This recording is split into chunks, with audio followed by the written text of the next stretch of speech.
তাড়াতাড়ি খেয়ে স্কুলে যা, আমাকে কাজে যেতে হবে। দেরি হলে আবার ঈগল দাদা রাগ করবে। সামান্য একটু দেরি হলে যদি ঈগল আঙ্কেল রাগ করে, তাহলে তুমি ঈগল আঙ্কেলের জমিতে কাজ করতে যাও কেন মা? কাজ না করলে সংসার কি করে চলবে রে মা? তোকে আবার পড়াশোনা কি করে করাবো? আর যদি বাবা বেঁচে থাকতো, তাহলে তোমাকে কষ্ট করে আর কাজ করতে যেতে হতো না। আচ্ছা ঠিক আছে মা, আমি তাড়াতাড়ি খাবার খেয়ে নিচ্ছি। এরপর টুকি তাড়াতাড়ি করে খাবার খেয়ে স্কুলে চলে যায়, আর টুনি ঈগলের জমিতে চলে আসে। টুনি, আজ দেরি করে কাজে আসলি কেন? ঈগল দাদা তোর ওপর খুব রেগে আছে। আর বলো না কবুতর দাদা, সব কাজ শেষ করে মেয়েকে আবার স্কুলে পাঠিয়ে তারপর জমিতে আসতে হয়, এজন্য দেরি হয়ে যায় কবুতর দাদা। এসব কি আর জমির মালিক বুঝবে? এখন তাড়াতাড়ি কাজ কর, নয়তো ঈগল দাদা আবার এখানে চলে আসবে।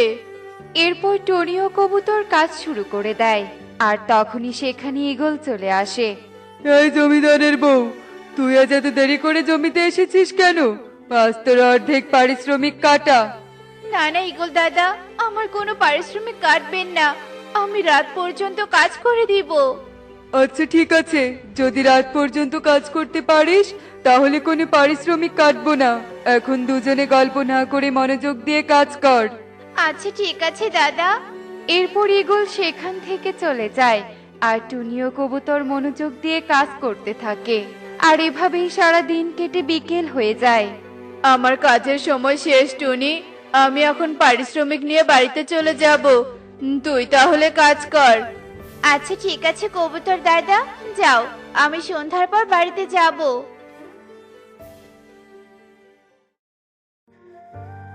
আরে ওটা তো পেয়ারা চারা, আমি বরং পেয়ারা চারাটা বাড়িতে নিয়ে যাই। এই চারাটা বড় হলে গাছে অনেক পেয়ারা ধরবে, তখন মাকে কষ্ট করে আর অন্যের জমিতে কাজ করতে হবে না। এসব বলে টুকি পেয়ারা চারাটা নিয়ে বাড়িতে চলে আসে, আর তাদের উঠানের এক কোণে চারাটা পুঁতে দেয়। আর এভাবেই বিকেল গড়িয়ে সন্ধ্যা নেমে আসে। একি সন্ধ্যা হয়ে গেছে, তবু মা এখনো বাড়িতে আসছে না কেন? মায়ের আবার কোনো বিপদ হলো না তো? কিন্তু আমি তো সন্ধ্যাবেলা জমিতে যেতেও পারবো না।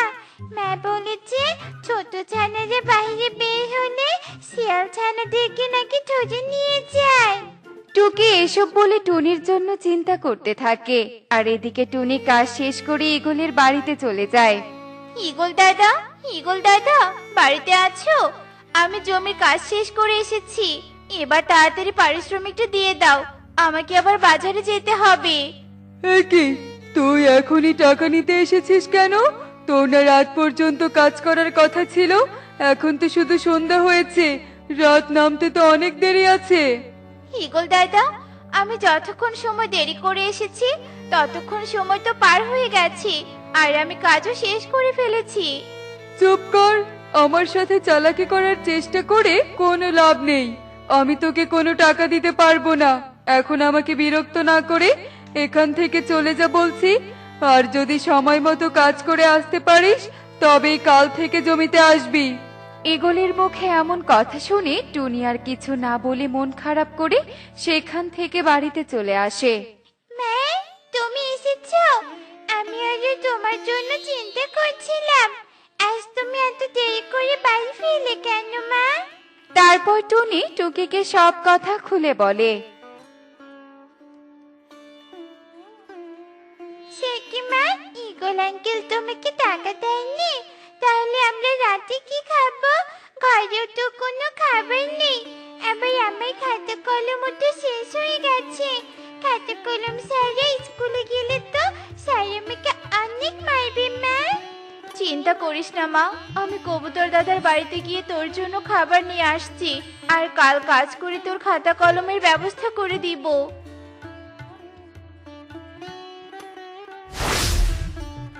ইস, এই পাখিদের কত কষ্ট।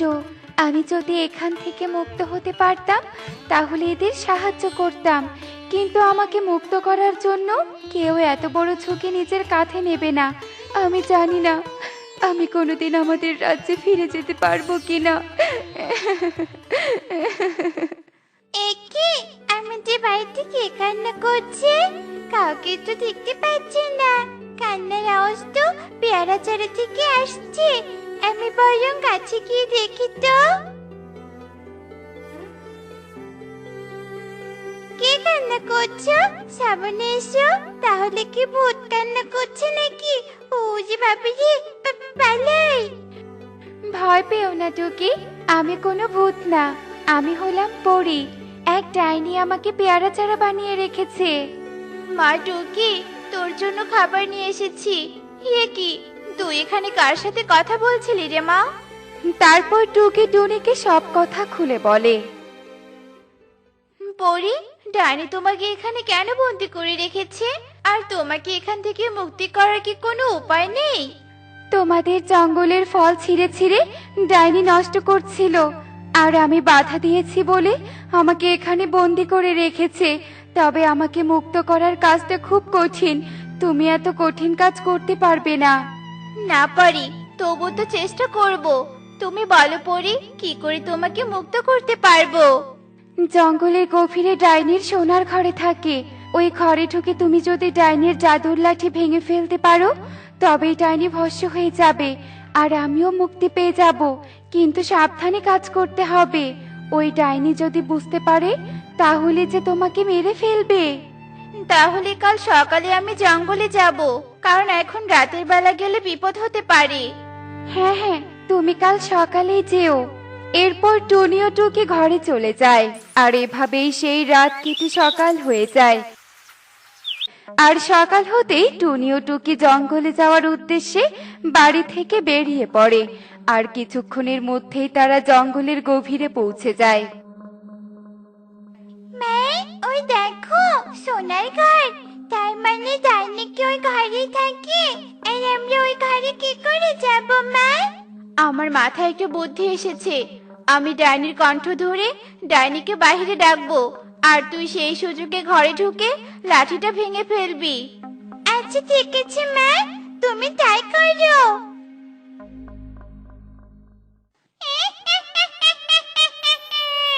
দিদি, দিদি, ঘরে আছিস? আমি যে বড় বিপদে পড়েছি, বাহিরে আয়। আমি পাশের বনের ডাইনি বলছি। পাশের বনের ডাইনির আবার কি হলো? বাইরে গিয়ে দেখি তো।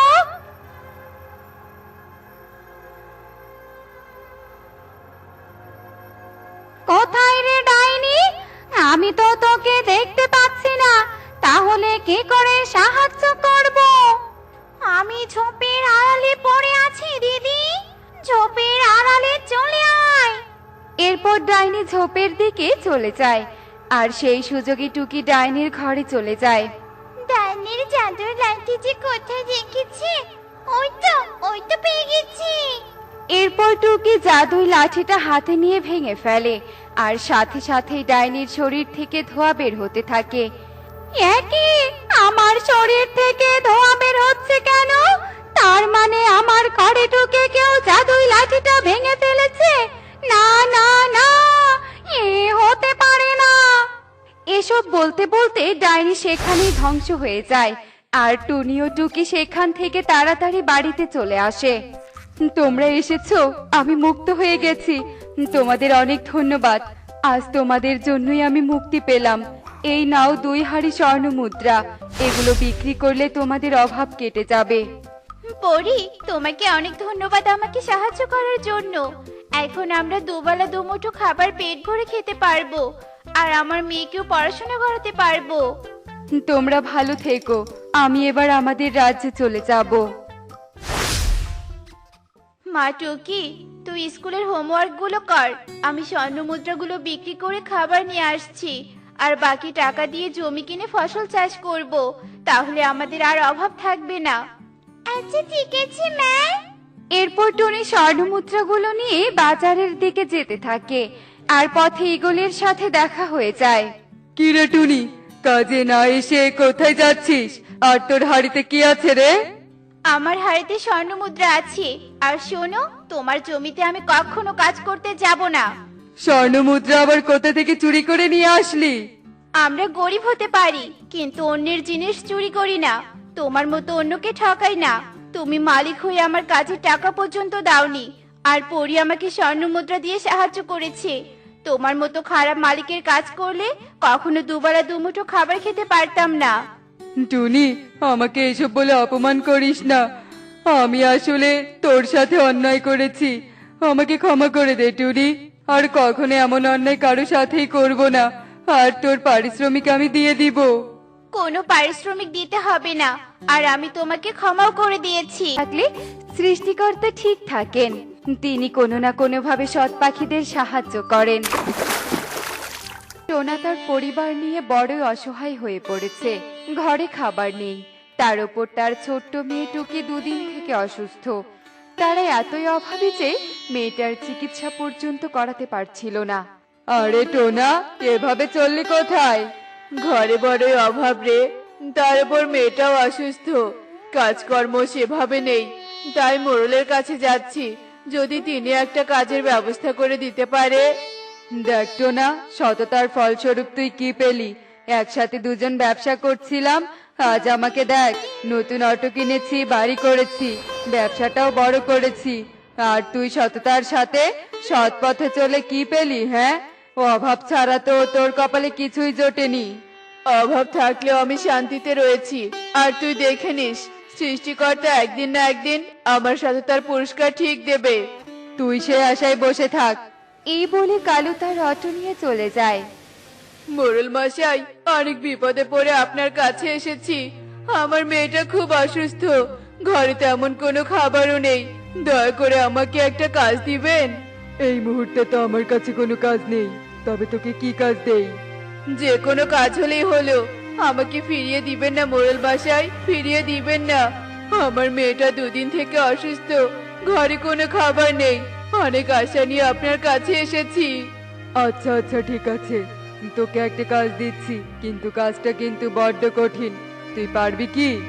আমি পারবো মোড়ল মশাই, আমি সব কাজ করতে পারবো। আপনি বলুন আমাকে কি কাজ। এখান থেকে দক্ষিণের দিকে যে আমার বাঁশবাগানটা আছে, ওই বাগানের নিচে আমার এক পরিত্যক্ত জমি রয়েছে। অনেকদিন থেকে ওই জমিতে একটা কুয়ো করতে চেয়েছিলাম, কিন্তু তার করা হয়নি। তুই কি ওই জমির আগাছা বাঁশ পরিষ্কার করে কুয়ো করতে পারবি? হ্যাঁ মোড়ল মশাই, পারবো, আমি ঠিক পারবো। মোড়ল মশাই, যদি কাজের কিছু টাকা অগ্রিম দিতেন, তবে আমি আমার মেয়ের জন্য ওষুধ কিনে নিয়ে যেতাম। এই নে 500 টাকা, বাকি 500 টাকা কাজ শেষ করলে পাবি। তবে আমি কালকে সকালেই কাজে লেগে পড়বো। এরপর টোনা টাকা নিয়ে মেয়ের জন্য ঔষধ আর খাবার নিয়ে বাড়ি আসে। টুনি মেয়েকে তো বেহাল দশা, না, সময় নষ্ট করলে চলবে না। তাড়াতাড়ি জমি থেকে পাথরগুলো সরিয়ে আগাছাগুলো পরিষ্কার করে ফেলি। এরপর টোনা জমির পাথরগুলো সরাতে শুরু করে। তারপর জমির আগাছা পরিষ্কার করে বাঁশ কাটে। এরপর সে মাটি খোঁড়ার কাজ শুরু করে দেয়। সারাদিন প্রচন্ড রোদে টোনা একটানা কাজ করে যায়। বাবারে বাবা, আজ কি রোদ পড়েছে! রোদে কাজ করতে করতে গলাটা একদম শুকিয়ে গেছে। একটু পুকুর থেকে জল খেয়ে আসি। জল খেয়ে টোনা আবারও কুয়োর কাজ শুরু করে দেয়। দুপুর গড়িয়ে বিকেল, আর বিকেল গড়িয়ে প্রায় সন্ধ্যা হয়ে যাচ্ছিল। এমন সময় হঠাৎ টোনার কোদালে কিছু একটা লেগে যায়। কি হলো? কোদালে মনে হয় কিছু একটা আটকে গেছে। দেখি তো, মাটি খুঁড়ে। টোনা দ্রুত মাটি খুঁড়ে মাটি সরাতেই সে দেখতে পায় সেখানে একটি রূপার কলসি। এ কি? এগুলো তো সোনার মোহর। রূপার কলসিতে এত এত সোনার মোহর! এগুলো নিশ্চয়ই জমিদার আমলের সম্পত্তি। মোড়ল মশাইয়ের বাপদাদারা তো জমিদার ছিল, জমিটাও তো মোড়ল মশাইয়ের। তবে তো ওই কলসির সব মোহর মোড়ল মশাইয়ের। এই সম্পত্তির একমাত্র অধিকার মোড়ল মশাইয়েরই রয়েছে। আমাকে এক্ষুনি এই মোহরগুলো মোড়ল মশাইকে দিতে হবে। এ কি, সন্ধ্যা গড়িয়ে যে রাত নেমে এসেছে, টর্চটাও তো আনিনি। তবে এবার এই কলসি নিয়ে যাই কি করে? আরে টোনা, রাতের অন্ধকারে এখানে কি করছিস? এ কি, তোর সাথে আবার ওটা কি? এরপর টোনা সরল মনে কালুকে সব কথা খুলে বলে। সব শুনে লোভে কালুর চোখ চকচক করে ওঠে। কালু, আমাকে একটু মোড়ল মশাইয়ের বাড়িতে নিয়ে যা তো। এই মোহরগুলো তাকে দিতে হবে। কিছুতে এই মোহরগুলো মোড়লের বাড়িতে নিয়ে যাওয়া যাবে না। টোনা, এই রাতের বেলা এখন মোড়লের বাড়িতে যাওয়া ঠিক হবে না। তুই বরং এখন মোহরগুলো তোর বাড়িতে নিয়ে যা। কাল সকাল হলে না হয় মোহরগুলো মোড়লের বাড়িতে নিয়ে আসিস। হ্যাঁ, কথাটা মন্দ বলিসনি তুই। রাতে মোড়ল মশাইকে বিরক্ত না করাই ভালো। তবে আমাকে বাড়িতে নিয়ে চল। এরপর কালু টোনাকে নিয়ে বাড়িতে যায়। টোনা কলসি নিয়ে বাড়িতে প্রবেশ করলে কালু মনে মনে বলে, এবার রাত গভীর হলেই সমস্ত মোহর চুরি করতে হবে। এসব কি টোনা? এত মোহর তুমি কোথায় পেলে? এরপর টোনা টুনিকে সব কথা খুলে বলে। তবে তো আমাদের আর কোনো অভাব থাকবে না। এসব মোহর আমাদের হবে, আমরা ধনী হয়ে যাব। না টুনি, এই মোহরের উপর আমাদের কোনো অধিকার নেই। আর এত লোক ভালো নয়। এগুলো মোড়ল মশাইয়ের সম্পত্তি, তাই এগুলোর একমাত্র মালিক তিনি। আমি এগুলো সকালে তার কাছে দিয়ে আসব। তোমার এই সততার জন্য সারা জীবন আমাদের গরিব হয়ে থাকতে হবে। এই বলে রেগে টুনি সেখান থেকে চলে যায়। রাত গভীর হতেই টোনাটুনি যখন গভীর নিদ্রায়, তখন কালু চুপি চুপি তাদের বাড়িতে আসে। এবারে সব মোহর আমার হবে। এই মোহরগুলো চুরি করে নিয়ে যাই, আর কিছু মোহর এখানে লুকিয়ে রাখি, যাতে পরে সবটা জানাজানি হলে দোষটা যেন টোনার ওপরেই পড়ে। এরপর কালু কিছু মোহর টোনার ঘরে থাকা এক ছোট্ট বাক্সে লুকিয়ে রাখে। এরপর কালু রূপার কলসি নিয়ে চলে যায়। পরের দিন সকাল হতেই টোনা ঘরে কলসি না দেখে অবাক হয়ে যায়। টনি, এখানে যে কলসিটা ছিল সেটা কোথায় গেল? তুমি কি কলসিটা সরিয়েছো? না টোনা, আমি তো এসবের ব্যাপারে কিছুই জানি না। আমি তো কলসি নেইনি, আমি সত্যি বলছি টোনা। তবে কলসিটা গেল কোথায়? এ কি, কুয়োর কাজ অর্ধেক রয়েছে। টোনা কি তবে কাজ করতে আসেনি? আরে মোড়ল মশাই যে, আপনি তো তবে বড়লোক হয়ে গেলেন, কলসি ভর্তি মোহর পেলেন। কলসি ভর্তি মোহর মানেটা কি? আমি তো কিছুই বুঝতে পারছি না। হেয়ালি না করে সবটা খুলে বলতো দেখি। এরপর কালু মোড়ল মশাইকে সব কথা খুলে বলে। সব শুনে মোড়ল মশাই ভীষণ রেগে যায়। তবে আমাকে ওই টোনার বাড়িতে নিয়ে চল। এরপর কালু অটো করে মোড়লকে নিয়ে টোনার বাড়িতে আসে। কি ভেবেছিস টোনা, আমার বাপ দাদার সম্পত্তি তুই আত্মসাৎ করবি আর আমি তোকে ছেড়ে দিব? তা তো হবে না। এক্ষুনি আমার সব মোহর বের করে দে। মোড়ল মশাই, আমাকে বিশ্বাস করুন, আমি সব মোহর আপনাকেই দিতাম। আমি তো সব মোহর রাতেই আপনাকে দিতে চেয়েছিলাম, কিন্তু এরপর টোনা সব ঘটনা মোড়লকে খুলে বলে।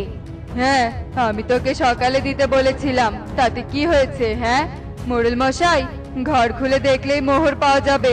দাঁড়ান, আমি ঘর খুঁজে দেখছি। এই দেখুন, এখানে 5টা মোহর। দেখেছেন? এই টোনায় মোহরগুলো লুকিয়ে রেখেছে। মোড়ল মশাই, বিশ্বাস করুন, এই মোহরের ব্যাপারে আমি কিচ্ছু জানি না। আমি তো বাক্সে মোহর রাখিনি। সি টোনা, এতদিন আমি তোকে সৎ ভেবেছিলাম, কিন্তু তুই তো একটা চোর।